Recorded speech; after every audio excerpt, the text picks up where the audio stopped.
Hey guys. Oh, sorry. There we go, baby. Okay, sorry. It's gonna be bumpy for a minute because I'm going over a bridge. But hopefully tomorrow I get cleared for work and can go back, because it'll be my last week with Whitney, because I'm switching shifts on Sunday to a more daytime shift. So I'll be working 4:45 in the morning to 4:45 at night, which I'm super excited about because it gives me like the 4th of July off. So hopefully I can go home and see my family. But it's been very trying during this time because I felt really guilty that I've been at home and haven't, been out on a truck during these trying times to help with everything. And I think we've been so lucky, excuse me, here in Tulsa that, things haven't got quite as out of hand as they have in Oklahoma City or other parts of the country. I know last night they had a little bit of madness happen, but my understanding is, they got it to kind of disperse without too much damage getting done. I've been pretty quiet about what's been going on, mainly because, I am a first responder and, kind of have to keep your feelings to yourself or opinions to yourself. But I think one of the things that I keep seeing that just kind of breaks my heart and helps me understand what people mean by, white privilege is you have people that are wanting to peacefully protest the, mistreatment and loss of life for the Black community. And yet you have all these other people calling them terrorists. I don't understand that. Now, I understand some people associate others that, go to these protests that just cause destruction. Some of them, they label that way, but don't group them all into that. That's not fair. And people are right. When they kneeled during the national anthem, there was a huge uproar, which I've been thinking about that constantly. And my thought is, why were we so offended by that? The kneeling. It's not like they completely disrupted the national anthem. It wasn't like, they were severely disrespectful. It was just their way of still honoring the military, but standing up for what they believed in a productive way. But yet, all the backlash came and their voices weren't heard. That's not fair to them.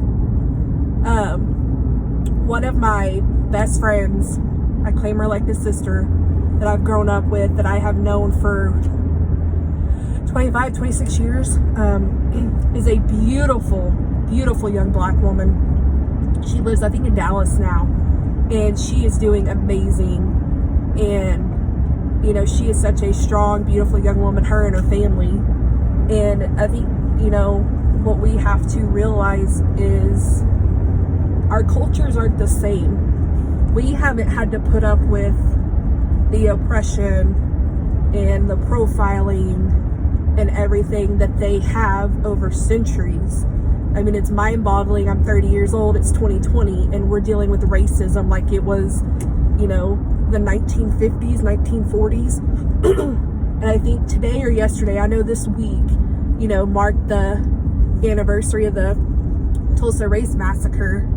And I've always been curious about that because, I've lived in Tulsa for 8 years, wondering what brought that on. And I've heard the rumors, I've heard the stories. I don't know what's true and what's not, but that is definitely something I would love to learn more about to understand it better. It's still hard for me to comprehend that the KKK existed and sadly still exists in parts of our country. I cannot fathom or understand how we can hate somebody, treat somebody different just because of the color of the outside of their skin, when on the inside we all have the same, same parts. I mean, if you look inside all of us, we all have a heart. We all have blood that bleeds red.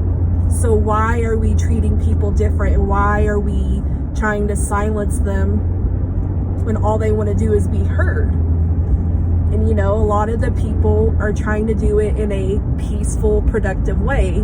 But you have some that are taking advantage of that. And that is truly sad that it, you know, comes to that. But my heart just hurts for them because they're screaming out for help. Not help, you know what I mean? Like, to be heard, and people just keep trying to silence them. So they talk about white privilege, that's what they mean, and I understand it now.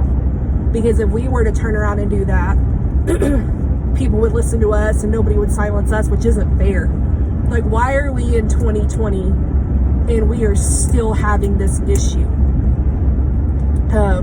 It's so sad, and it's not fair to them.